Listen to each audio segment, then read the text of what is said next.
इसको हमको साक्षरता नियम या साक्षरता नियम में बनाना है, ठीक है। तो इसमें आप देख रहे हो कि कोई भी जैसे ये, तो इसको ऐसे भी तो लिख सकते थे 5 जोड़ 4 जोड़ 6, ऐसे ही तो लिखा हुआ है ना। तो इसमें क्या किया है कि इन दोनों को, ये जो दोनों है इनको एक साथ ले लिया, ठीक है, और इसको एक साथ ले लिया जाता है। समझ लीजिए यही पे कुछ नहीं है। जैसे यहाँ पे एक बार और देखो, 5 जोड़ 4 जोड़ 6, इसको जोड़ना हो दो तरीके से, तो एक बार क्या करो, तुम इन दोनों को साथ में ले लो, और एक बार इन दोनों को साथ में ले लो। कहने का मतलब आप लोग पढ़े हैं, जो साइड में है उसको छांट दो, एक साइड में फिर वही अलग छठू हो गया, कल छठू समझिए।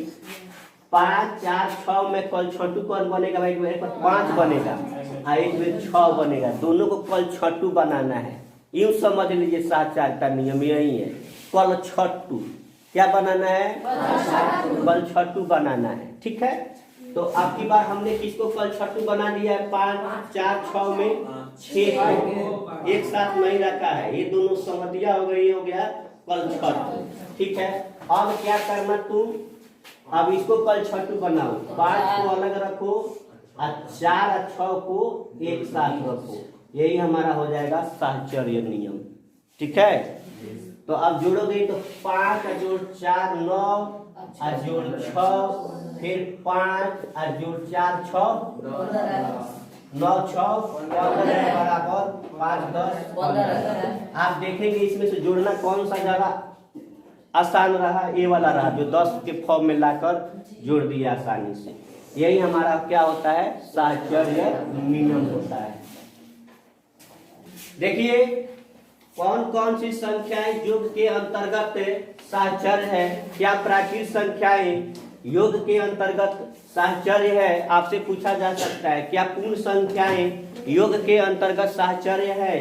क्या पूर्णांक संख्याएं योग के अंतर्गत साहचर्य है? क्या परमेय संख्याएं योग के अंतर्गत साहचर्य है? ठीक है ना। तो साहचर्य आपको बताया क्या करना है, कल छठू बनाना होता है। कोई भी 3 अंक उठाइए, ठीक है। हाँ, एक बार 2 को एक साथ, एक को एक अलग, ठीक है। तो हमने यहाँ पे जैसे कोई अंक आप ही उठाकर 2 को एक साथ रख दो, जैसे 5 जोड़ 4 जोड़ 6 को प्राकृत संख्या है, उठा के इसको इनको एक साथ लिखा और फिर अपनी बार 5 को अलग करके 4 और 6 को एक साथ लिखो। आप देखो तो 9 6 15 6 4 10 और 5 15 से मारा है, यानी क्या कहाँ प्लस यहाँ पे 5 जोड़ 4 जोड़ 6, ठीक है। तो 5 4 9 6 15 6 4 10 5 15, लेकिन इसको जोड़ना थोड़ा सा आसान है।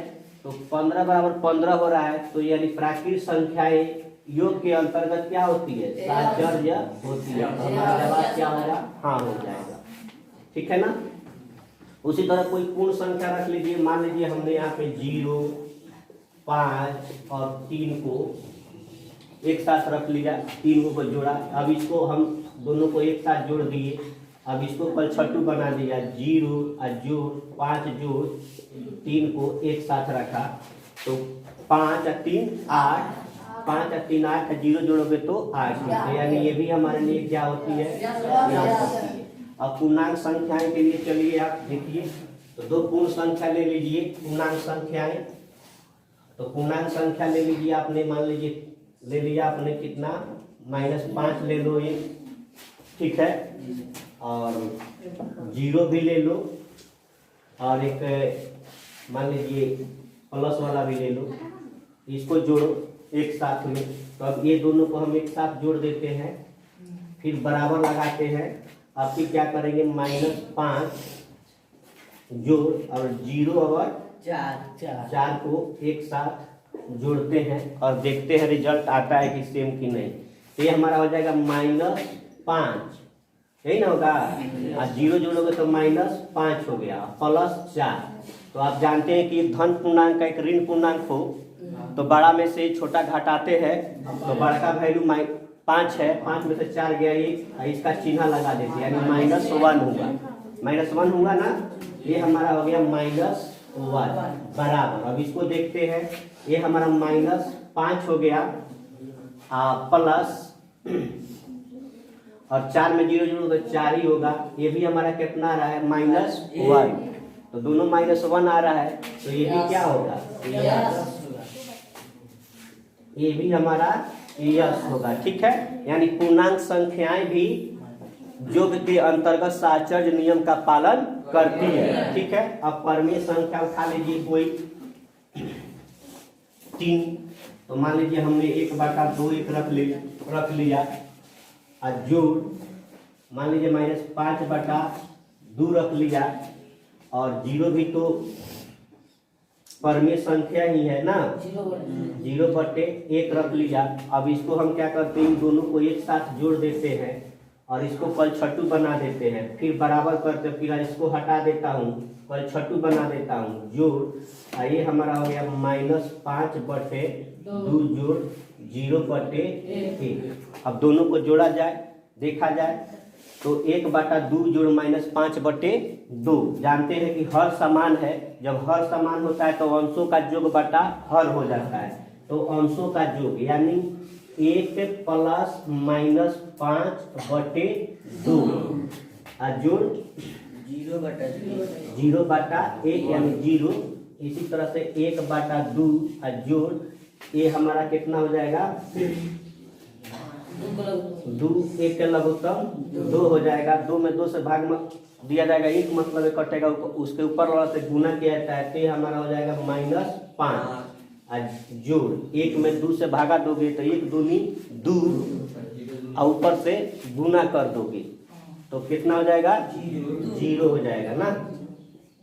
चलिए अब इसको जोड़िए, ये हमारा हो गया, एक धन पूर्णांक है, एक ऋण पूर्णांक है, दोनों का जोड़ करना है, तो बड़ा में से छोटा घटा लेते हैं। -5 में से 1 घटा लिया, तो -4/2 जोड़ 0/1 का मतलब 0 ही समझो क्या। अभी हो गया 1/2 जोड़, ये कितना हो जाएगा, -5/2। ठीक है ना, तो ये हमारा हो गया -2 दूनी 4, 0 जोड़ोगे तो उतना ही हो जाएगा, तो -2 हो गया। ये हमारा हो गया कितना, अब -4/2, ये भी हो गया -2। नहीं, दोनों वैल्यू सेम आया, तो परमेय संख्याएं भी योग के अंतर्गत क्या होती है, साहचर्य होती है, यानी सारी संख्याएं इसमें क्या होती है, साहचर्य होती है। ठीक है, चलिए सबका साहू जोड़ में सही है, ट्रिक, इसका ट्रिक लिख लीजिए, सबका साहू, साहू मतलब साहचर्य, सबका साहू जोड़ में, सबका साहू जोड़ में क्या है, सही है। इसका मतलब हुआ सारे के सारे जो है साहचर्य नियम का पालन करते हैं। ठीक है, देखिए अब कह रहा है कौन कौन सी संख्याएं घटाओं के अंतर्गत, व्यवकलन के अंतर्गत साहचर्य, हाला बंद। ठीक है, चेक करते हैं प्राकृतिक संख्याएं क्या घटाओं के अंतर्गत साहचर्य होती है। जोड़ के अंतर्गत तो हमने देख लिया, सबके सब है। अब क्या घटाओं के अंतर्गत ये है कि नहीं है, हमने ले लिया है प्राकृतिक संख्या 7, एक और प्राकृतिक संख्या ले लिया 8, एक और प्राकृतिक संख्या ले लिया 5। 7, 8 और 5 को हमने ले लिया प्राकृतिक संख्या को। अब उसको घटाते हैं, तो हमने यहाँ क्या किया, इस तरह से करके इसको एक साथ रख दिया है और इसको अलग कर दिया है। ठीक है ना, एक बार हम क्या करेंगे, इन दोनों को एक साथ रखेंगे और 7 को अलग कर देंगे। तो हमने क्या किया कि 7 और -8 को एक साथ रख लिया यहाँ पे, जैसा कि देख पा रहे हैं आप, हम -5 बराबर।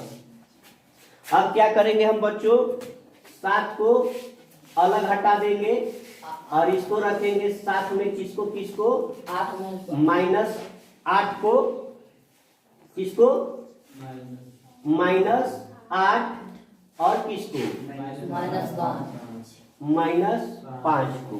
ठीक है ना, 7 घटाव हो गया ये चिन्ह और ये 8 न हुआ और -5 है ना। तो अब देखो तो घटा के देखो तो 7 में से -8 घटाओगे तो कितना हो जाएगा हमारा ये -1 होगा ना। ये सीख लीजिए, ये सब छोट छोट चीज है। 7 में से 8 घटाना है तो 7 में से तो 8 घटेगा नहीं। जब एक प्लस हो, बार बार बता रहा हूं, एक प्लस हो एक माइनस हो तो घटाव की क्रिया होगी। एक धन पूर्णांक और एक ऋण पूर्णांक होगा तो घटाव की क्रिया होगी। या घटाया कैसे जाएगा, बड़ा में से छोटा घटाया जाएगा। बड़ा वैल्यू में से छोटा वैल्यू घटाएंगे और बड़े वैल्यू वाले का ही चिन्ह देंगे। ये ध्यान रखिएगा, ये बहुत बड़ा का प्रश्न है। तो यहाँ 7 और 8 में बड़ कौन था, 8 था। तो 8 में से हम 7 घटाएंगे। 8 में से 7 घटाया 1। अब चिन्ह की बात हुई प्लस की माइनस। तो अब देखो बड़का का चिन्ह देखो तो -8 के पहले माइनस था तो इसलिए हमारा क्या हो जाएगा -1। अब -1 अब -5। अब दोनों माइनस माइनस हो गया तो जानते हैं कि हानि हानि हानि होगा। हानि हानि हानि होगा। हानि कितना होगा, दोनों को जोड़ देंगे और हानि का चिन्ह लगा देंगे तो -5 और -1 -6। अब इसको देखते हैं है कि नहीं। अब इसको देखते हैं क्या हो रहा है। अब 7 हो गया, ठीक है ना। अब माइनस हो गया, 7 माइनस 8 में से 5 गया 3। अब ये हो गया -6। अब बराबर 7 में से 3 गया 4। क्या -6 4 के बराबर है, नहीं है ना। तो इसलिए प्राकृत संख्याएं जो है घटाव के अंतर्गत सहचर्य नियम का पालन नहीं करती है। अगर ये दोनों बराबर आ जाता तो सहचर्य नियम का पालन करती। इसलिए इसका जवाब हमारा क्या होगा, नहीं। ये सहचर्य नियम घटाव के अंतर्गत जो है सहचर्य नियम का पालन नहीं होता है, प्राकृत संख्याएं नहीं करती है। अब पूर्णांक संख्या उसी तरह से चलिए। हमने 2, 6, 8 और 3 पूर्ण संख्या रख लिया। पूर्ण संख्या और प्राकृत संख्या मतलब बनाओगे तो सेम ही प्रोसेस आएगा। फिर भी बता देता हूँ, 6, 8, 3 को हमने ले लिया, 3 पूर्ण संख्या है और इसको हम घटाना चालू करते हैं। इसको एक साथ रख लेते हैं और इसको जो है क्या करते हैं, अलग रख लेते हैं। तो वही काम किया हमने, 6 और -8 को एक साथ रख लिया, -3 को अलग रख लिया। अब इसका एक और बनाना जानते हो, इसको किसको कल छठू बनाएंगे, 6। तो 6 को कल छठू बना दिया, 6 माइनस अभी हमारा कितना हो गया, 8 माइनस 3 ऐसे लिख सकते हैं ना। तो अभी 6 में से 8 घटेगा कितना होगा, आप ही लोग बताओ जल्दी। -2। सब लोग क्यों नहीं बोले, अभी बताया था कि 6 - 8 है तो बड़ा में से छोटा वैल्यू घटेगा तो बड़ा वैल्यू है 8। 8 में से 6 गया 2 और बड़े वैल्यू के साइन माइनस है तो इसलिए हो जाएगा -2। फिर क्या है लिखा है, -3 लिखा है। तो -2 और -3 कितने होंगे, -5। ये -5 हो गया हमारा बराबर। अब इसको कैलकुलेट करके देखते हैं। 6 हो गया, माइनस है तो माइनस, अब ब्रैकेट के अंदर के क्रिया करेंगे। 8 में से 3 गया 5 नहीं, ये हमारा हो गया -5 बराबर 6 में से 5 गया 1। तो क्या -5 1 के बराबर है, नहीं है। तो इसलिए जब बराबर नहीं है तो ये भी सहचर्य नियम का पालन नहीं। पूर्ण संख्याएं भी घटाव के अंतर्गत सहचर्य नियम का पालन नहीं करती है। किन्हीं को कोई प्रॉब्लम। अब पूर्णांक संख्या ले लीजिए। हमने पूर्णांक संख्या ले लिया था -5, -4 और -6। हमने 3 पूर्णांक संख्या ले लिया था, -5, -4 और -6। ये सब पूर्णांक संख्या है। माइनस वाला जितना होता है पूर्णांक 2 तरह की होते हैं, धनात्मक और ऋणात्मक। हमने ऋणात्मक पूर्णांक को उठा लिया है, ठीक है। चलिए इसको हम क्या करते हैं, -5 और -4 को एक साथ रख देते हैं। तो -5 और -4 को एक साथ रख दिया और माइनस ये जो है क्या है, ये हमारा जो है -6 और एक और है, ठीक है, इसको भी हमने रख दिया। चलिए देखते हैं इसको। अब इसको कैसे करोगे, अब एक साथ रखना है तो बताओ। तो अब इसको अलग हटा देंगे, -5 को। अब क्या रखेंगे हम, माइनस, अब ये कितना है हमारा, 4 है ना, -4, माइनस माइनस +6 ना। तो अभी कितना हो जाएगा हमारा, -9, माइनस माइनस +6 ना। अभी हो गया -5, -6 4 10, ठीक है। तो ये कितना हमारा है, -9 है ना, तो -9 और 6 -3 है, ये कितना हो गया, -15 है ना हुआ। तो क्या ये बराबर है, बराबर नहीं है, इसलिए अभी साचर्य नियम का पालन नहीं करेगा, नो, ठीक है। अब इसको चलिए जोड़िए, अब ये कितना हो जाएगा, इसको हम पलछटू बना दो। अब -3/8 को पलछटू बना दिया। अब हो गया माइनस, ये हो गया 5/4, माइनस माइनस प्लस 2/6। अब इसका जो बाटा पर का जोड़ निकालिए, इसका भी बाटा पर के जोड़ निकालिए, निकाल दीजिए जल्दी, आप लोग निकालना जानते हैं। तो कौन कौन सी संख्याएं गुणा के अंतर्गत साचर्य है, जोड़ के अंतर्गत सीख लिया, घटाव के अंतर्गत सीख लिया, गुणा के अंतर्गत सीखेंगे। तो कोई भी 3 प्राकृत संख्या उठा लो आप, हमने मान लीजिए एक 5 उठा लिया, 4 उठा लिया, 6 उठा लिया, नहीं, इसको हमने 5 × 4 × 6 कर दिया, 5 × 4 × 6 कर दिया। अब क्या किया हमने, इसको और इसको एक साथ रख लिया, इसको जो है पलछटू बना दिया। तो पलछटू बना तो फिर अब एक बार कौन पलछटू बनेगा, ये वाला बनेगा, जो शुरू में और लास्ट में रहेंगे वही पलछटू होते हैं, बीच वाला दोनों के साथ शेयर करेगा, इसके साथ भी रहेगा और इसके साथ भी रहेगा। तो हमने इसको भी पलछटू बना दिया, इसको एक साथ रख लिया, ठीक है। हलावन, अब देखो तो कोई फर्क पड़ता है, 5 चौके 20, 20 छक 120, 6 चौका 24, 24 पच्चे 120, दोनों का रिजल्ट सेम ही आ रहा है ना। तो प्राकृत संख्याएं गुणा के अंतर्गत साचर्य है, ठीक है। उसी तरह कोई पूर्ण संख्या उठा लीजिए, मान लिया हमने उठा लिया 0 4 6, 0 4 5 है। अब हमने ये दोनों को एक साथ रख दिया, फिर अब 0 × 4 × 5 रख दिया। तो 0 में 4 से गुना करेगा तो 0, फिर गुने 5, फिर 0 × 20, ये 0 0 बराबर 0।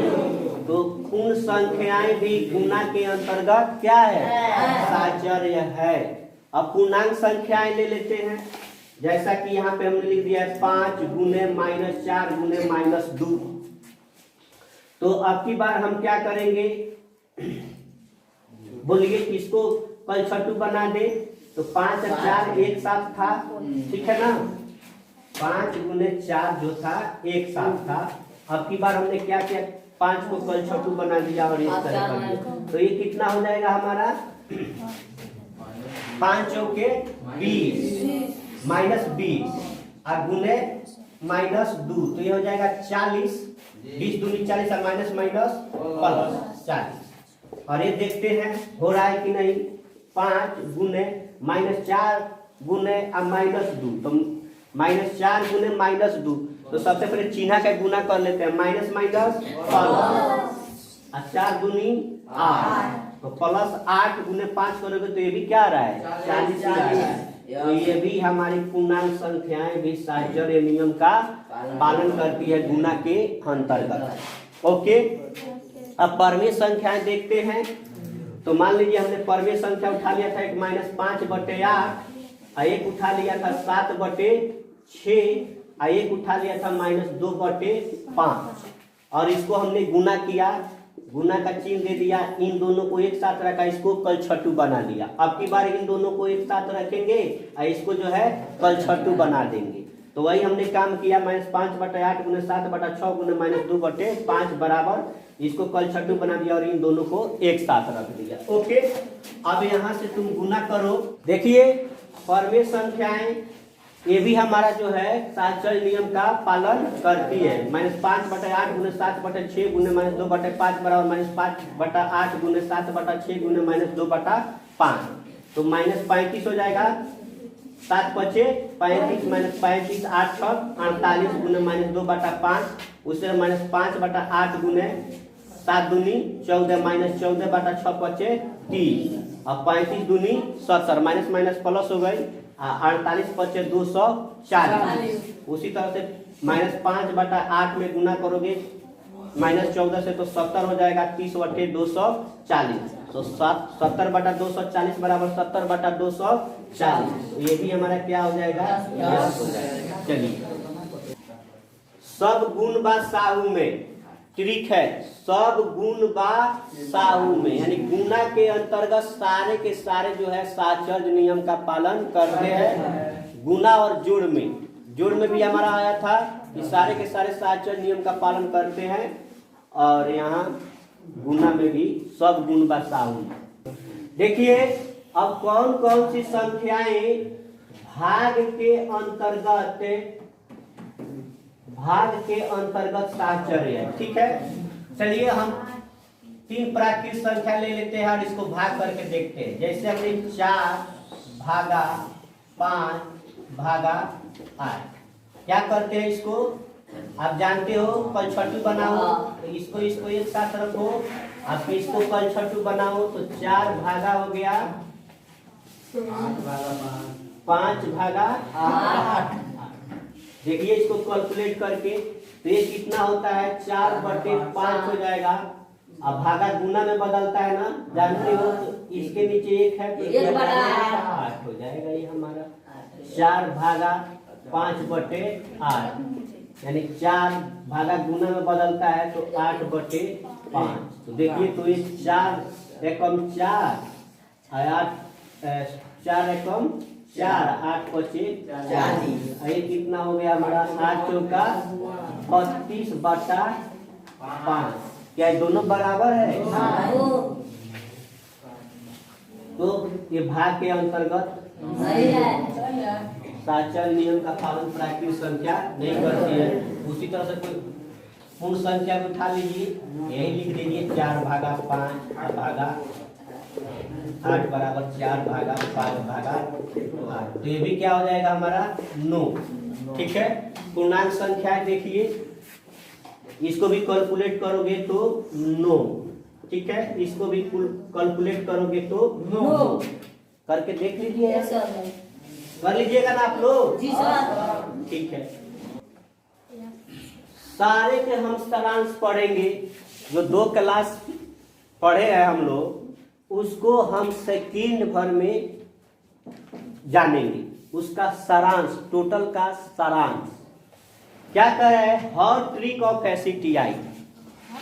इसके लिए आपके कोचिंग में एससीटीआई ने हाउ ट्रिक लेकर आया है, उसका नाम है जोड़ और गुना में सभी क्रमशः सही है। मतलब समझिए, जोड़ और गुना में सभी क्रमशः सही है। सभी का मतलब हमारा होगा NWZQ, natural number, whole number, integers number और रेशनल नंबर, परमेय संख्या है ना। क्रम का मतलब होगा क्रम विनिमय, स्वर का मतलब होगा समृद्ध, और सही का मतलब होगा साहचर्य। यानी ये सभी जो है जोड़ और गुना में सभी जो है क्रम विनिमय नियम का, समृद्ध नियम का और साहचर्य नियम का पालन करता है। चारों के चारों किसमें, जोड़ और गुना में। घटाओ और भागों मत क्रमशः साहू, घटाओ और भागो मत क्रम साहू। इसका मतलब समझिए, घटाओ और भाग में न तो क्रम विनिमय नियम का पालन होता है और न सहचर्य नियम का पालन करते। ये चारों के चारों, घटाओ और भागो मत क्रम साहू, सभी का, इन सभी का इसमें जो है घटाओ और भाग में न तो परमेय संख्या, न पूर्णांक संख्या, न पूर्ण संख्या, न प्राकृत संख्या, न तो क्रम विनिमय का नियम का पालन करती है और न ही सहचर्य नियम का पालन करती है। ठीक है, आप देखिए 3 क्लिक में ये पूरा जो हम लोग पढ़े हैं समाप्त हो जाएगा। तो आप लोग घटाव में आए थे तो पता किए थे कि वहां पे न तो प्राकृत संख्या न पूर्ण संख्या समृद्ध होती है, समृद्ध वो नहीं होता है, वहां पे समृद्ध होता है पूर्णांक और परमेय संख्या। ठीक है, तो वही लिख दिया गया है, मत घटाओ नौ समृद्ध, मत घटाओ नौ समृद्ध, यानी प्राकृत संख्या और पूर्ण संख्या समृद्ध नहीं होती है घटाओ में। जोड़ में तो पहले सीखे होता है, बाकी दो जेड की घटाओ समृद्ध, यानी परमेय संख्या और पूर्णांक संख्याएं समृद्ध होती है घटाओ में। फिर दूसरा है मत भाग समृद्ध नवाज को लेकर, मत भाग समृद्ध नवाज को लेकर, यानी घटा भाग में ये जो नेचुरल नंबर, होल नंबर और इंटीजर्स नंबर, ठीक है, ये हमारा भाग में समृद्ध नहीं होता है, उसमें एक जो है परमेय संख्या समृद्ध होता है, भाग जो समृद्ध परमेय को लेकर। ये सारा निचोड़ आप देखिएगा तो इसी में है। ठीक है,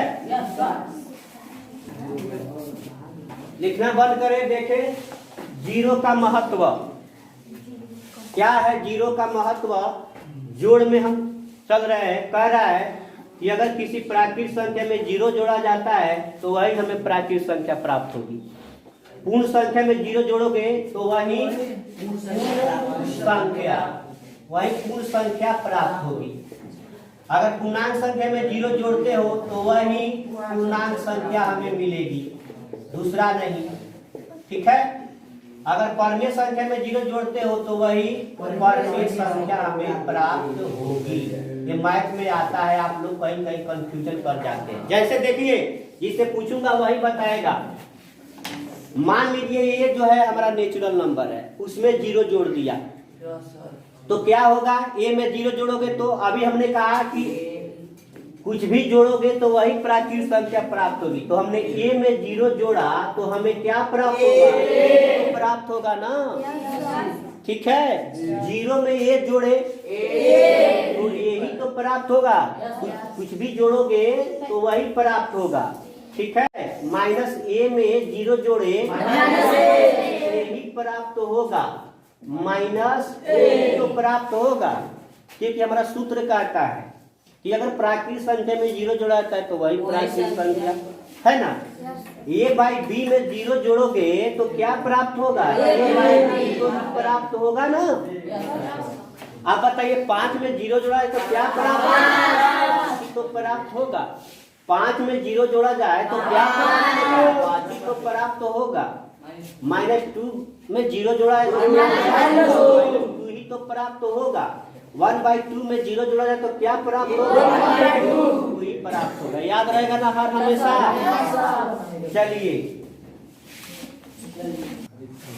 चलिए तो देखिए एक नोट है, कह रहा है किसी प्राकृत संख्या, पूर्ण संख्या, पूर्णांक तथा परमेय संख्या में जब शून्य को जोड़ा जाता है तो जोगफल फिर से वही संख्या प्राप्त होती है। अतः सभी संख्याओं के योग के लिए, इन सभी संख्याओं के योग के लिए शून्य एक जोज तत्समक कहलाता है। शून्य क्या कहलाएगा, जोज तत्समक कहलाता है। ठीक है,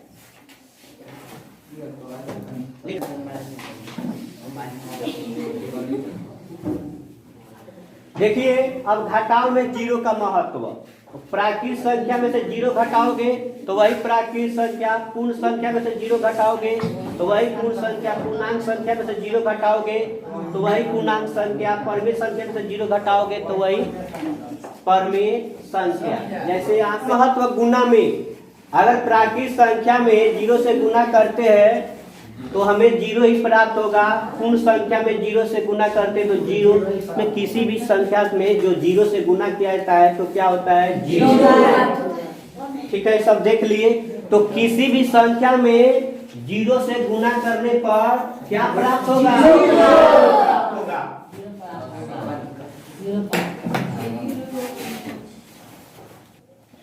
हम लोग आज पढ़ेंगे योज्य प्रतिलोम, एडिटिव इनवर्स। ठीक है, योज्य प्रतिलोम। रवि, तुम कोई ऐसी दो संख्या को जोड़ो जिसको जोड़ने पर जीरो प्राप्त होता है। आप बता सकते हो? तुम बताओ तो। ये लड़की बोल रही है कि दो जोड़ेंगे तो जीरो आ जाएगा। जीरो आ जाएगा, दो दो तो चार आ जाएगा, माइनस दो हो जाएगा। लिखना बंद करो, अभी सब समझने की कोशिश करो। कोई है जो बताएगा? कह रहा है, हम पूछ रहे हैं आपसे कि ऐसी दो संख्याओं को जोड़ो जिससे जीरो आ जाए। वो संख्याएं कौन कौन सी होंगी? माइनस 3/2। ये कह रहे हैं 3/2 और जोड़ -3/2, तब जीरो हो जाएगा। ठीक है,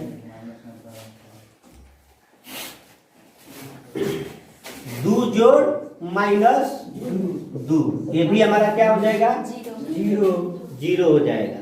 नहीं, तभी ना 2 जोड़ -2 को जोड़ोगे तो कह रहा है जब दो संख्याओं का योग शून्य हो तो वे दोनों संख्याएं एक दूसरे की जोज्य प्रतिलोम होती है। यानी आपको जोज्य प्रतिलोम बनाना है, अगर जीरो लाना है। जोज्य प्रतिलोम का मतलब क्या है, जोड़कर उसको जीरो लाना है। आपसे कोई पूछे कि 5/2 में क्या जोड़ दें कि जीरो आ जाए, तो जीरो लाना है। क्या जोड़े, इसका जोड़ प्रतिलोम हमको लिखना होगा। यानी प्लस में है तो यहाँ क्या होगा, माइनस में होगा। अब -5/2 में कथी जोड़ दी कि जीरो आ जाए, तो -5/2 तो +5/2 जोड़ना होगा। ठीक है, तो आप समझ गए होंगे, प्लस रहने पर माइनस लिखना होगा, माइनस रहने पर प्लस लिखना होगा। अगर हम पूछ दे C/D में का जोड़ दे कि जीरो आ जाए, तो -C/D। ठीक है, तो जोज्य प्रतिलोम खातिर आप लोग लिख दीजिए, योज्य प्रतिलोम बराबर। 8वां क्लास में एक सवाल है इस पर, आप लोग जान ले या अठवा ले। योज्य प्रतिलोम बराबर होगा क्या, प्लस रहने पर माइनस, अब माइनस रहने पर प्लस रहने पर माइनस, और माइनस रहने पर प्लस। ठीक है, जैसे आपसे कोई पूछे कि A/B का योज्य प्रतिलोम बताओ, A/B का योज्य प्रतिलोम बराबर, तो क्या लिखोगे आप लोग, -A/B। ये इसको दोनों को जोड़ दोगे तो क्या आ जाएगा, जीरो आ जाएगा, कट जाएगा और ये जीरो आ जाएगा। ठीक है, तो आप लोग को बना के लाना है इसमें से जोज्य प्रतिलोम के लिए 1.1 का सवाल नंबर 1। ठीक है, और हम जिससे आप पूछ रहे हैं वही बताए। चलो खड़ा हो जाओ, खड़ा हो जाइए आप बताओ, -9/13 का योज्य प्रतिलोम लिखिए, बताइए। -9/13 का योज्य प्रतिलोम, जल्दी। -9/13 का योज्य प्रतिलोम, जल्दी बताओ, आप बताओ।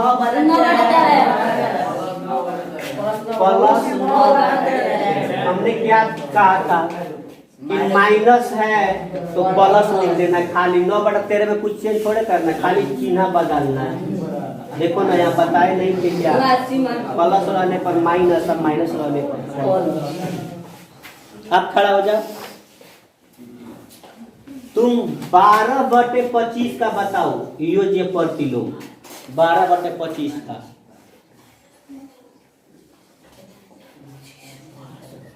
12/25 का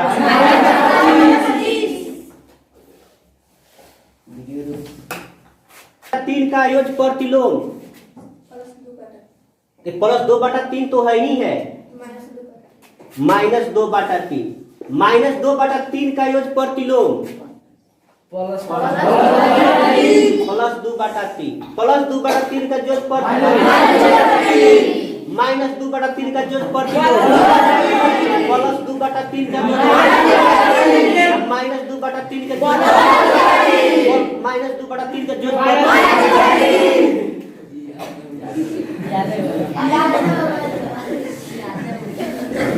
25/9 का बताओ जल्दी। तुम बताओ 25/9 का -25/9 तो शर्मात का बड़ू बोलने में टाइम लगेगा। 25/9 का -25/9 अब -25/9 के 25/9 के 25/9 ठीक है। तो नोट है, कह रहा है किसी प्राकृतिक संख्या, पूर्ण संख्या, पूर्णांक संख्या तथा परिमेय संख्या में जब 1 से गुना किया जाता है तो गुणनफल फिर से वही संख्या प्राप्त होती है। इस प्रकार एक जो है क्या है, गुणात्मक तत्समक है। 0 जो था क्या था, जो तत्समक, और 1 जो है गुणात्मक तत्समक है।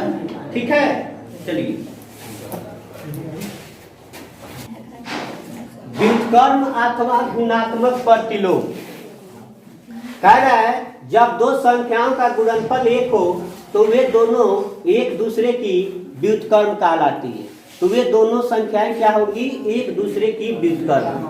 तुम कुछ बता सकते हो, कोई ऐसा दो संख्या को गुना करो, ठीक है, जिसका गुणनफल 1 आ जाए, बताओ। 1 गुने 1 2 गुने 1/2 चलो 1 गुने 1 भी इसने कहा, तो क्यों नहीं, जब दो संख्याओं का गुणनफल 1 आ जाए।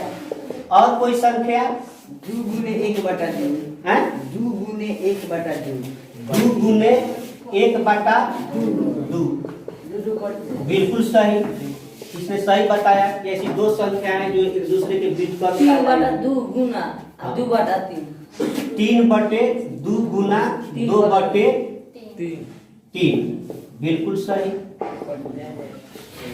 और कोई, तो आप क्या देख रहे हो कि जब दो संख्याओं का गुणनफल 1 हो तो वे दोनों एक दूसरे की व्युत्क्रम, जैसे 3/2 लिया आपने और 1 लाना है तो इसी को पलटना होगा तभी 1 आएगा। 3/2 है तो 2 को ऊपर करना होगा और 3 को नीचे करना होगा तभी 1 आएगा ही। 1 गुने 1 कहा था ना, तो 1/1 था, और गुने 1/1 ही होता है। तो मान लीजिए इसमें का 1 ऊपर गया, फिर इसीलिए समझ में नहीं है, लेकिन वो वही चीज हुआ है तभी 1 आया है। उसने कहा 2 गुने 1/2 तो वही हुआ है, 2/1 है, तो ऊपर से है ना। तो अब इसको पलटे हो, 1 को ऊपर कर दिया और 2 को नीचे कर दिया तभी 1 आएगा। ठीक है, बात समझ में आई। हम पूछे -5/2 का गुणात्मक प्रतिलोम, अब आगे तो जो प्रतिलोम सीख रहे थे, -5/2 का गुणात्मक प्रतिलोम। तो क्या करोगे, इसको ऊपर पलट देना होगा तभी ना 1 आएगा। जब पलट कर काटोगे तब 1 आएगा। गुणात्मक प्रतिलोम के लिए 1 आना चाहिए। तो क्या हम करेंगे कि 1 आएगा, तो कुछ नहीं करना होगा, इसमें गुना करना होगा और 2 को ऊपर -5 को नीचे। अभी कट गया 1 आ गया। समझ में आया। आप तुमसे कोई पूछे, बताओ, तुम बताओ, जल्दी बताओ। 4/7 का गुणात्मक प्रतिलोम, 4/7 का गुणात्मक प्रतिलोम, 4/7 का गुणात्मक प्रतिलोम 7/4 बिल्कुल सही। गुणात्मक प्रतिलोम हो जाएगा 4 कट गई तब नु 1 आई। ठीक है, बैठ जाओ। तुम बताओ -2/4 का 4/2 4/-2 कटके कटके 1 आ गया। समझ गए आप लोग? अब किन्हीं को प्रॉब्लम है कुछ? चलिए जल्दी बताओ तुम A/B का गुणात्मक प्रतिलोम। A/B का गुणात्मक प्रतिलोम मुहर रख दिया जाता। बताइए पलट दो ना, कट कट के 1 हो गई। यही तो होता है गुणात्मक प्रतिलोम, बुझलो? गुणात्मक प्रतिलोम सीख लिए आप लोग? जिसे हम पूछेंगे अब वही बताएगा, ठीक है? तुम बताओ -13 का आप लोग देर लगा दिए, चुपचाप यहाँ बाटा 1 लगा दो ना, इसीलिए कंफ्यूजन हो गया ना, इसीलिए ना कंफ्यूजन हुआ। क्या क्वालिटी है अगर बता आसान होता जो बाटा में लिखा रहता।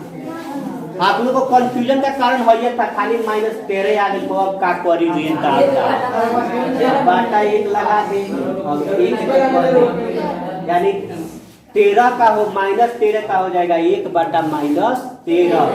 माइनस नीचे नहीं रखते हैं, -1/13। किसी भी हर का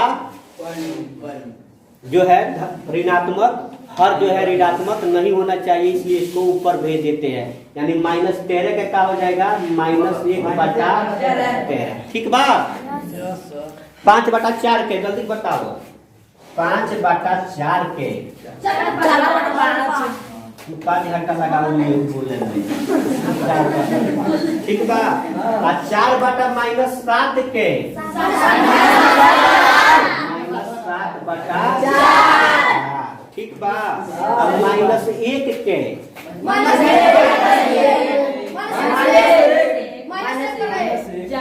भाई यानी -1। ठीक बा नू? बन जाएगा ये सब। चलिए ठीक है।